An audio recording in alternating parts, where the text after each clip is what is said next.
Merci de rester fidèle au programme de la télévision du monde. Paris réussi, c'est une denrée rare sur les plateaux de télévision. Un érudit du droit avec lequel l'on va échanger dans le cadre de Face à la vérité.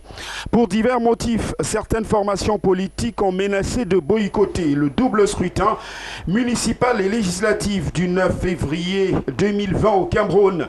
Passé l'événementiel et les discours populistes, peut-on, à la lumière du corpus législatif, différer la tenue des élections locales du dimanche 9 février 2020 au Cameroun?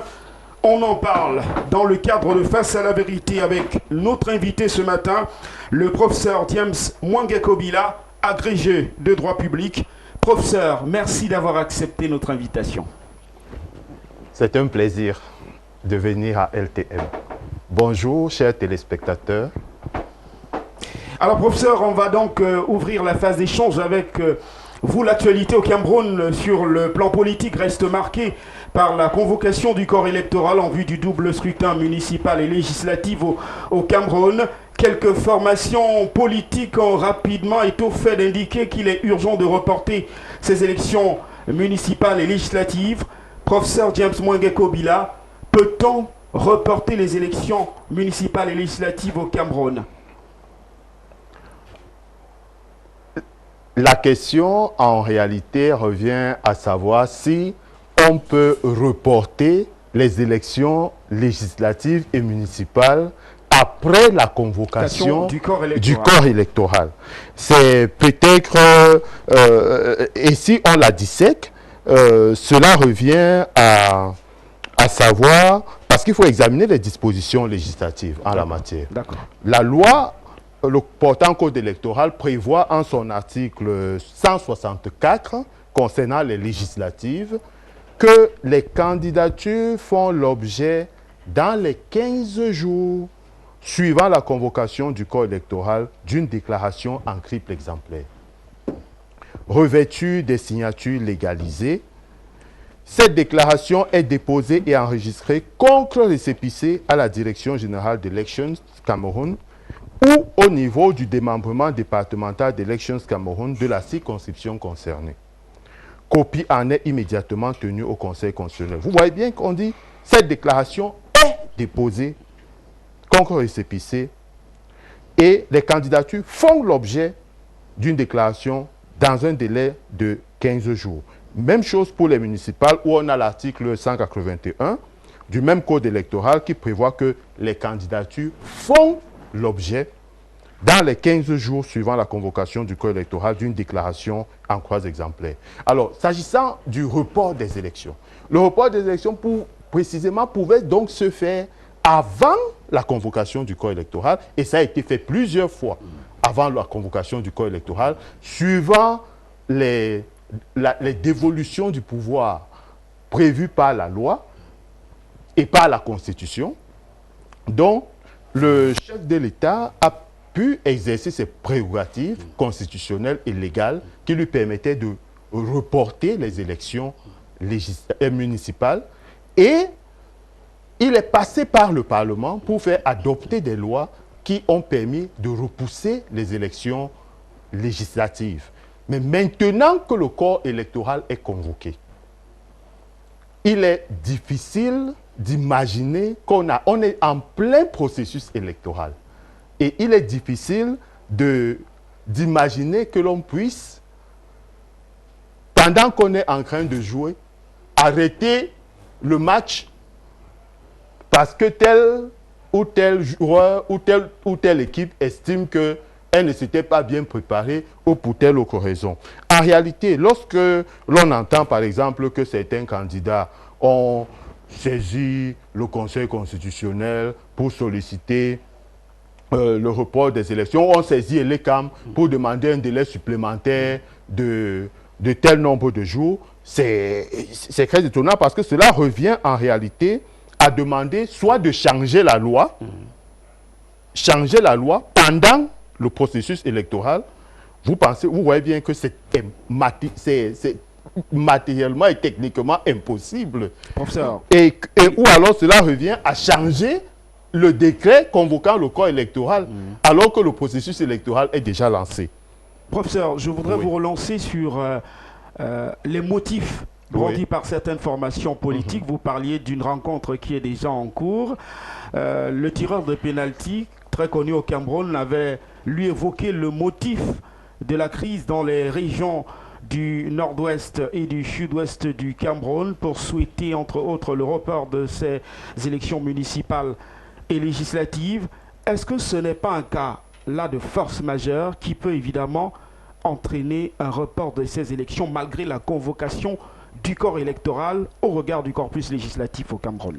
D'abord, il faut dire que celui que vous appelez le professeur Maurice Kamto n'est pas un homme d'honneur.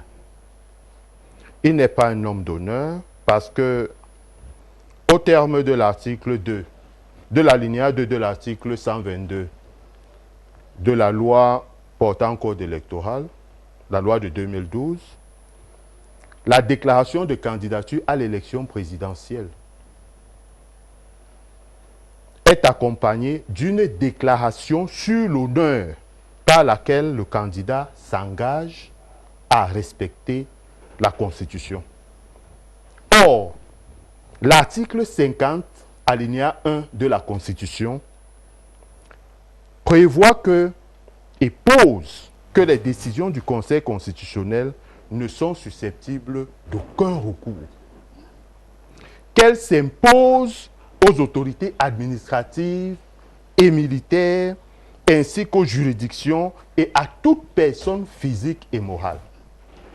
Le simple fait que Maurice Kamto conteste et engage une contestation des résultats de l'élection présidentielle proclamée par le Conseil constitutionnel dans ce contexte l'a fait sombrer dans le déshonneur. S'agissant maintenant de l'argument tiré de la situation qui prévaut dans les régions du nord-ouest et du sud-ouest, nous savons tout ce qui se passe en Irak.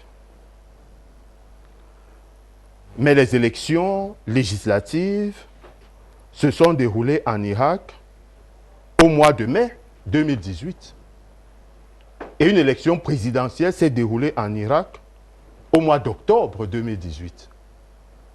L'Irak est un champ de bataille permanent. Regardons ce qui se passe en Afghanistan. Cela n'a pas empêché la tenue des élections en octobre 2018.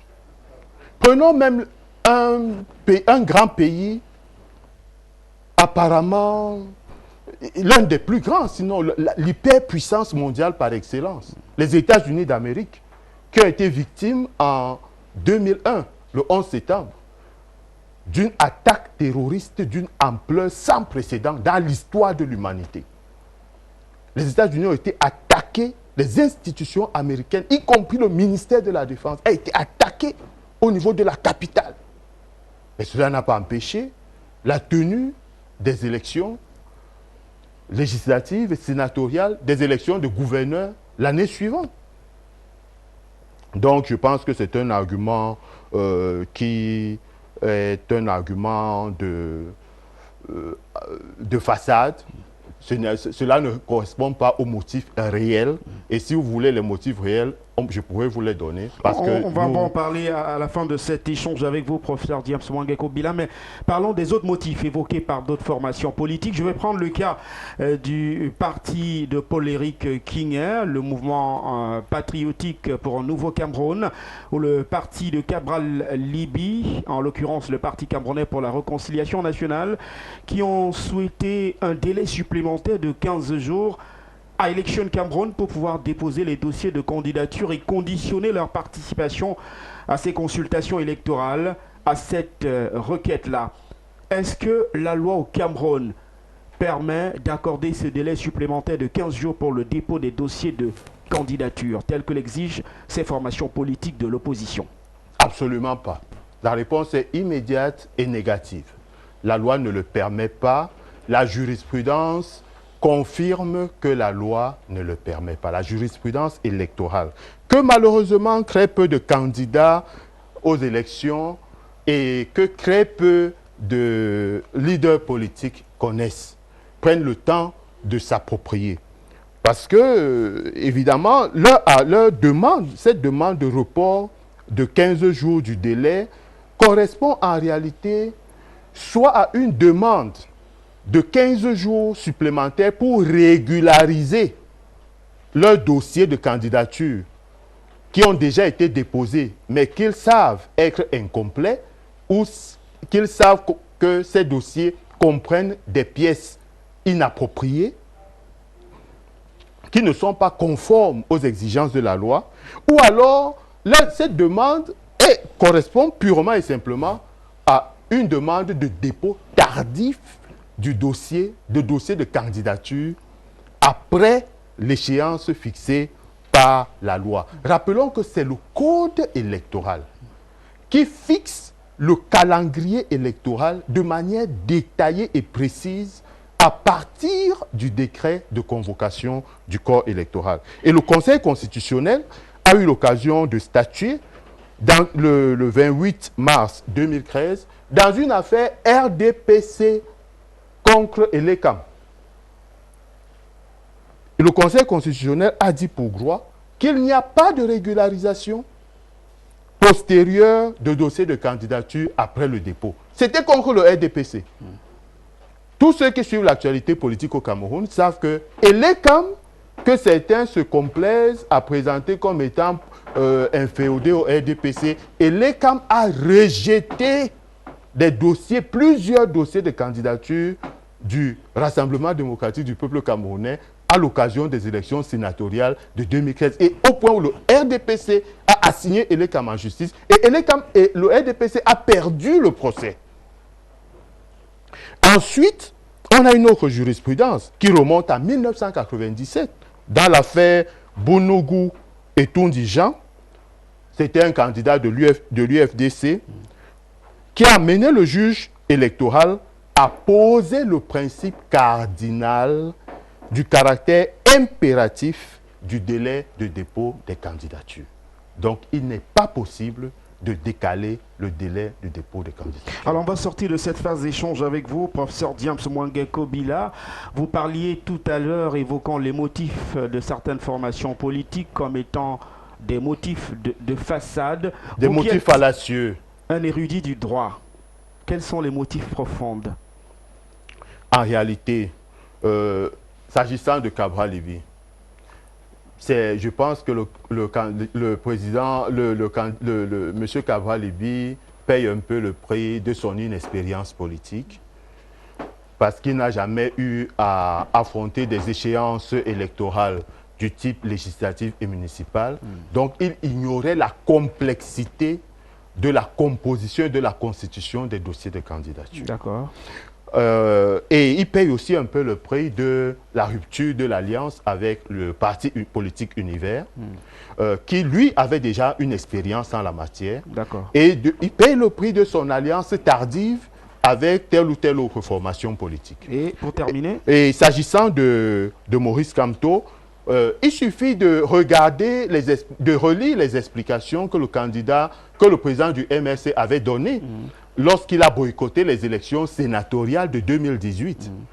Il a confessé lui-même que c'est parce qu'il savait, il redoutait une victoire écrasante du RDPC qu'il a décidé de boycotter l'élection. Je pense que ce sont les mêmes motifs qui l'ont amené à boycotter. Il s'est rendu compte que s'il se portait candidat, on allait mesurer sa participation déjà en termes de circonscription. On se souvient que pendant les dernières élections législatives et municipales, en 2013, il n'a pu présenter des candidats que dans 13 circonscriptions, dans 17 circonscriptions pour les municipales et dans 7 circonscriptions pour les législatives.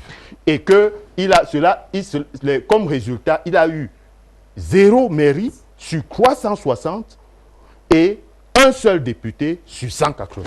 Merci, professeur Diams Mwangeko-Bila, pour tous ces éclairages. Je rappelle que vous êtes agrégé de droit public. Merci d'être venu pour la première fois sur nos antennes. Je l'indiquais à l'orée de cet échange. Vous êtes une denrée rare sur les plateaux de télévision. Merci de cet honneur, professeur. C'était un plaisir.